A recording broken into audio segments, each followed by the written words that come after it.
Operation നുംകൂർ എന്ന പേരിൽ നടത്തുന്ന പരിശോധന തുടരാൻ കസ്റ്റംസ്. രാജ്യസുരക്ഷയെ തന്നെ ബാധിക്കുന്ന പ്രശ്നങ്ങളുണ്ട് എന്ന വിലയിരുത്തലിന്റെ അടിസ്ഥാനത്തിൽ വിവരങ്ങൾ മറ്റ് കേന്ദ്ര ഏജൻസികൾക്ക് കൈമാറാനാണ് നീക്കം.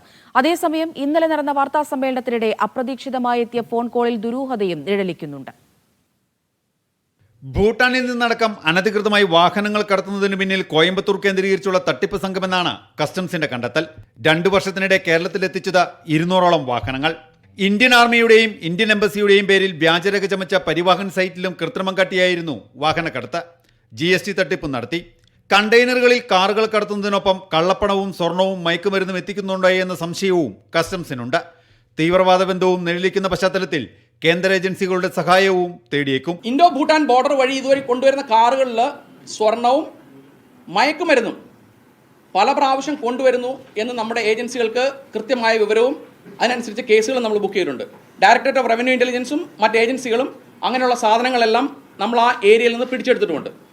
കാറുകളും സ്വർണവും കൊണ്ടുവരാമെങ്കിൽ എന്തും കൊണ്ടുവരാം എന്നുള്ള കാര്യവും നമ്മൾ ശ്രദ്ധിക്കണം. It's a major threat to national security and economic security of the nation. കടത്തിയത് ഭൂട്ടാൻ ആർമിയുടെ വാഹനങ്ങളാണോ എന്ന് സ്ഥിരീകരിക്കാൻ കസ്റ്റംസിനായിട്ടില്ല. തുടർ നടപടികളുടെ ഭാഗമായി സിനിമാ താരങ്ങൾ ഉൾപ്പെടെയുള്ള വാഹന ഉടമകളെ വിളിച്ചു വരുത്തി ചോദ്യം ചെയ്യും. കസ്റ്റംസ് നിയമപ്രകാരം നടപടിക്രമങ്ങൾ പൂർത്തിയാക്കിയ ശേഷം ആവശ്യമെങ്കിൽ അറസ്റ്റ് അടക്കമുള്ള നടപടികളിലേക്കും കടന്നേക്കും. മീഡിയ 1 കൊച്ചി.